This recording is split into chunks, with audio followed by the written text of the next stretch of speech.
60 gram of glucose is dissolved in 250 gram of water. Calculate the freezing point of this solution. Molar mass of glucose given है, KF की value भी हमें given है। प्यारे बच्चों, हमें इस न्यूमेरिकल में क्या करना है, फ्रीजिंग पॉइंट को कैलकुलेट करना है, फ्रीजिंग पॉइंट ऑफ सॉल्यूशन को कैलकुलेट करना है, जिसे हम डिनोट करते हैं TF से। तो हमें TF को यहां पर कैलकुलेट करना है।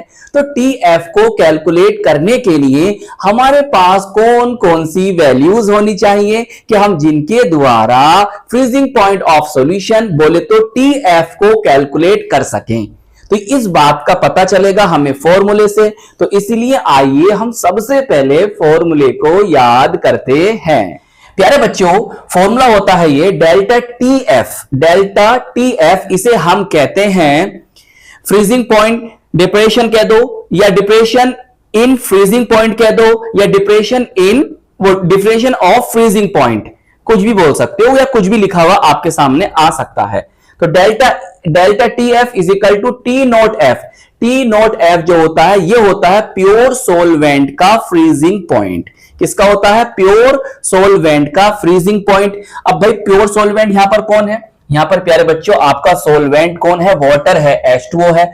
तो H2O का फ्रीजिंग पॉइंट तो आपको याद है, केल्विन में क्या होता है 273.15 केल्विन, सही है, ये होता है, ये तो एनसीईआरटी में ऐसा ही लिखा हुआ है प्यारे बच्चों।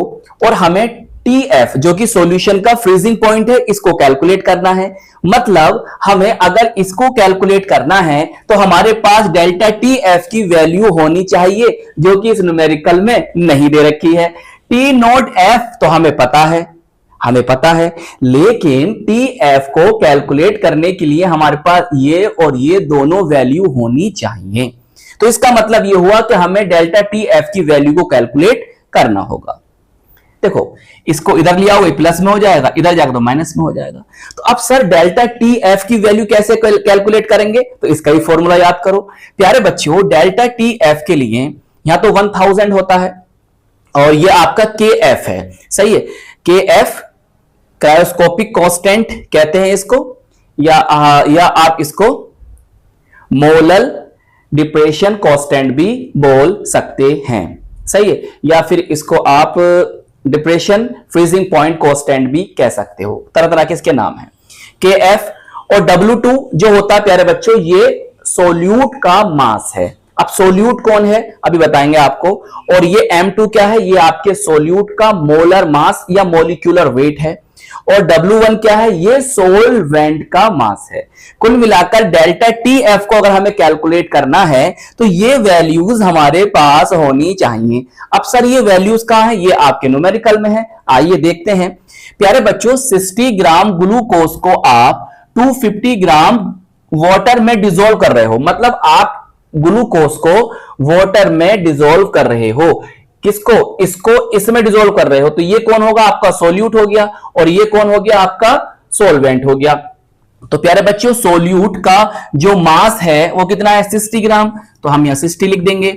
और इसका हमें मोलर मास दे रखा है, कितना है ग्लूकोज का, 180 ग्राम पर मोल या ग्राम पर मोल इनवर्स, ऐसे बोल सकते हो। अब आपका सोलवेंट कौन है सर, वाटर है, और हमें इसका भी मास दे रखा है। KF की वैल्यू हमें वाटर के लिए दे रखी है कितनी, 1.86 केल्विन किलोग्राम, और यहां पर आ जाएगा मोल, सही है। और हमें TF की मान को कैलकुलेट करना है।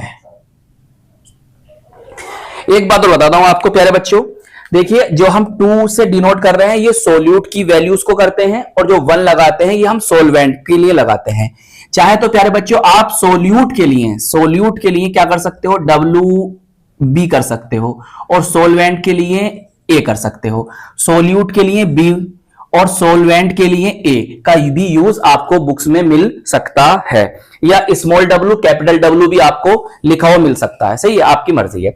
अब देखो ये सब वैल्यूज आपको पता हो गई, जरा इसमें रखते हैं जल्दी से फटाफट। Putting the values in this formula, टिंग डिंग डिंग, 1.86 इनटू W2 कितना है प्यारे बच्चों, 60 है, सही है, सही। और ये आपका 180 होता है। अच्छा मोलर मास आपसे कैलकुलेट करना आता है, कैसे निकालो ग्लूकोज का मोलर मास, ग्लूकोज का केमिकल फॉर्मूला क्या होता है मुझे कमेंट्स में बताना जरा।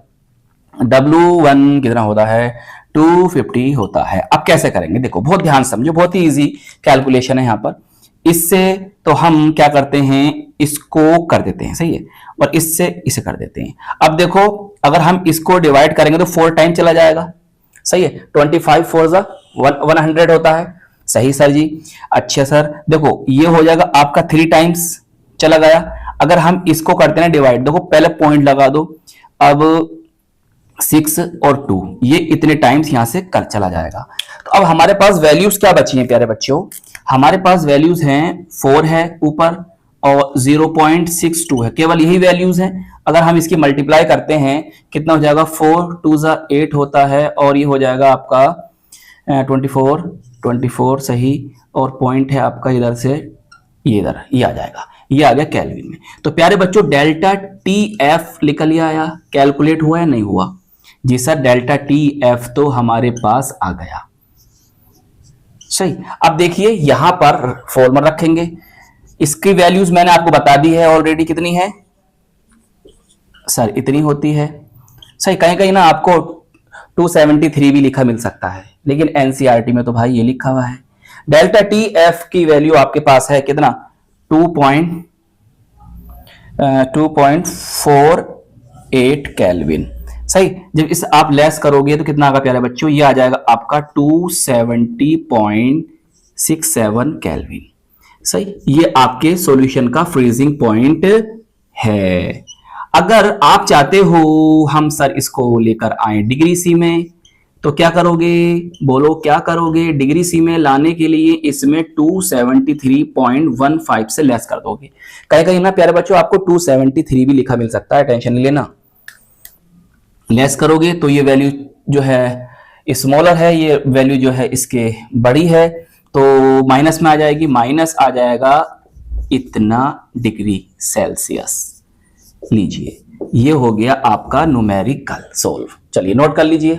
तो आई होप ये न्यूमेरिकल आपको बहुत अच्छी तरह से समझ में आ गया होगा। तो प्यारे बच्चों इस वीडियो को लाइक कीजिएगा, अपने दोस्तों में, अपने साथ के पढ़ने वालों में जरूर शेयर कीजिएगा, और अगर चैनल पर नए हैं तो चैनल को सब्सक्राइब भी कर लीजिएगा।